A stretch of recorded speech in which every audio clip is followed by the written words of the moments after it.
Assalamualaikum warahmatullahi wabarakatuh. Untuk mata kuliah kali ini yaitu saya akan nge-flash ke belakang, flashback maksud saya, tentang operasi aritmatika. Seperti yang sudah kalian ketahui bahwa operasi aritmatika itu ada beberapa jenis ya, seperti yang akan saya jelaskan ini. Dan yang mata kuliah kemarin yang saya jelaskan itu adalah tentang ngebuat keputusan, yaitu tentang if then else, yang seperti itu. If, else, then itu adalah suatu bentuk pemrograman untuk mengambil sebuah keputusan, tapi yang itu nanti akan saya bahas kembali setelah nge-flash yang operasi aritmatika ini ya. Cluenya adalah hampir semua data yang diproses di dalam komputer merupakan bilangan angka yang sering disebut literal numerik. Maksud literal numerik, kalian tinggal search apa itu literal numerik ya. Dan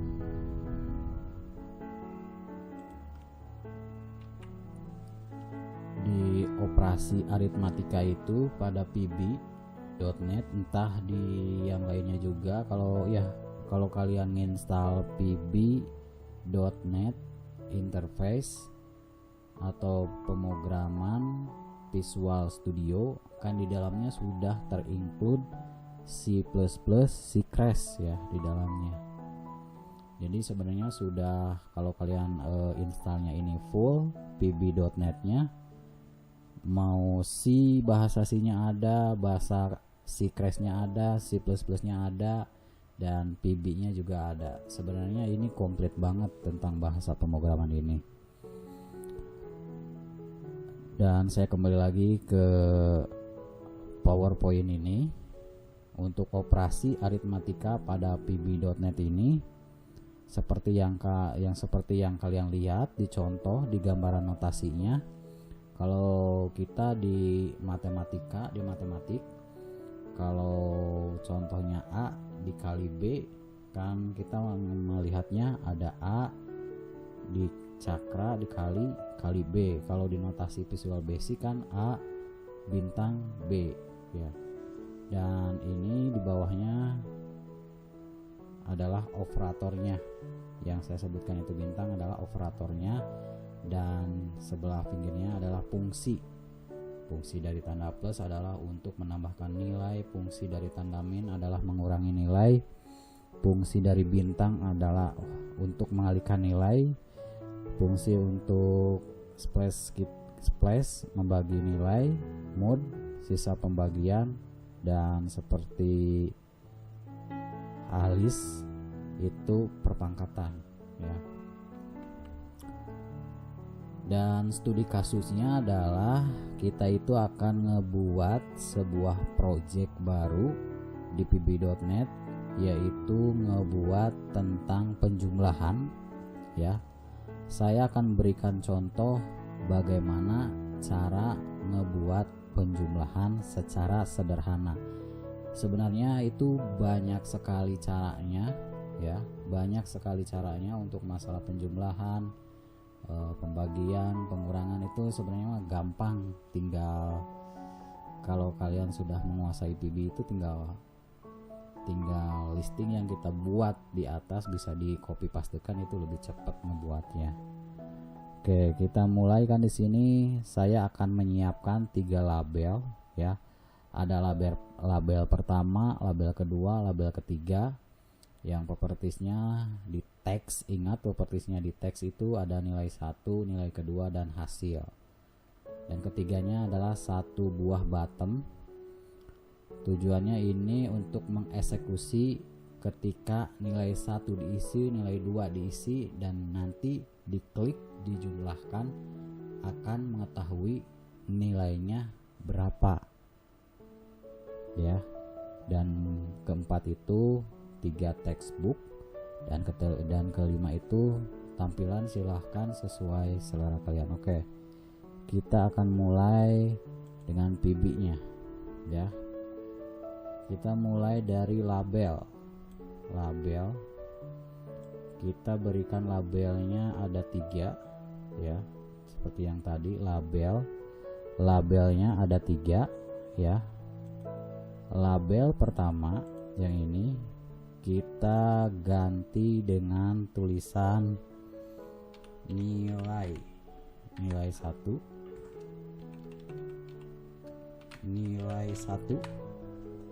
ya. Label yang kedua nilai 2,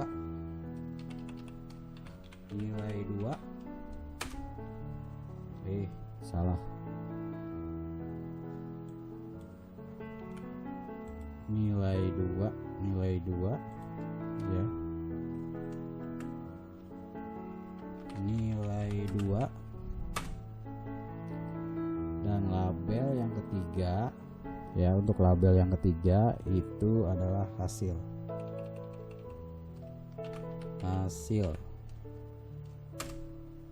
ya. Terus apalagi yang dibutuhkan? Satu buah penambahan properties ya, bottom. Berarti kita cari bottom. Di mana bottom? Yang ini. Bottomnya di sini. Ya. Kita seret ke sini bottomnya. Terus kita ngebutuhin apa lagi tadi?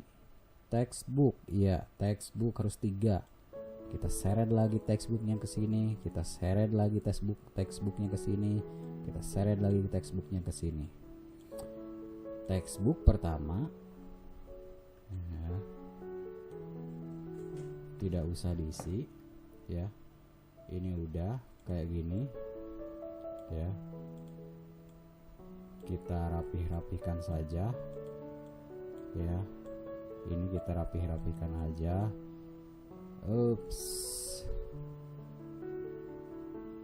maaf, masuk ke coding. Kita rapikan aja, set, kita besarin ininya, kita seret lagi ke sini seperti itu agar rapi. Masuk coding, kita seret lagi ke sini agar rapi, tuh kelihatan. Set, ini juga kita seret ke sini.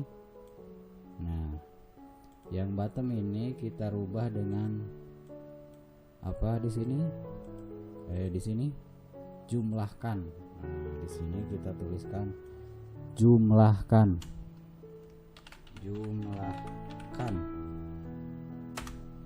Ya. Sini kita jumlahkan. Dan untuk mempercantik ya bolehlah kalian pakai inilah picturebook di sini. Picturebook ini sangat gampang sekali, tinggal kalian masuk ke sini ke image. Terus import, terus cari contohnya apa, saya kasih contoh lah yang ini aja. Tinggal ini rapihkan. Nah, seperti ini ya, operator aritmetika. Nah, ini kan udah terisi semuanya. Dan untuk codingnya ya, untuk codingnya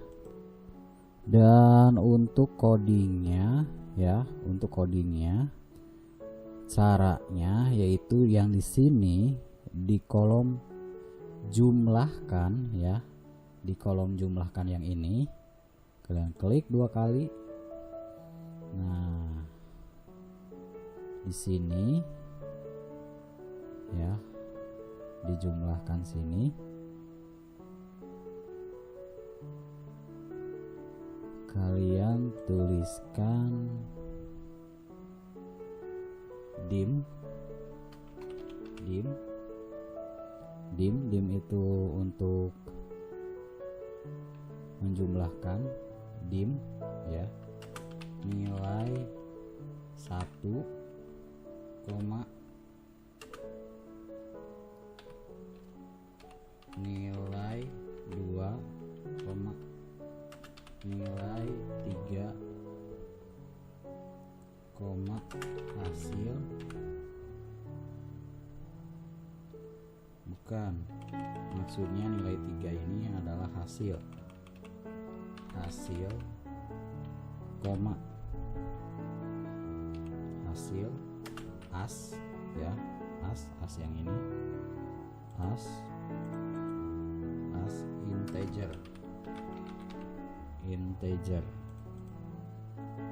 enter. Nilai 1 nih muncul kan ya di sini. Nilai 1 sama dengan sama dengan textbook 1. Textbook 1 dot text dot text. Nah, yang ini teks yang ini. Dari sini baru kita kopikan aja lah biar cepat. Ya. Set. Kopikan deh. Set. Nah, ini yang ini jadi 2, ya. Yang ini jadi 2, ya. Yang ini jadi hasil, ya. Samain awas. Jadi hasil, ya. Jadi hasil. Dan di sini kita ganti menjadi nilai 1, ya, ditambah nilai 2. Nah, enter lagi, teks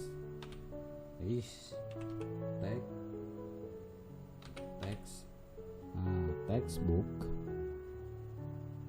skor sini ada textbook 3, ada textbook 3 dot text, sama dengan hasil, hasil yang ini. Oke, setelah ini, ya, setelah semuanya dieksekusi yang ini, terus kita save all, ya, simpan semua, ya, kita simpan, save, ya. Setelah di save baru deh kita F5 atau start debugging.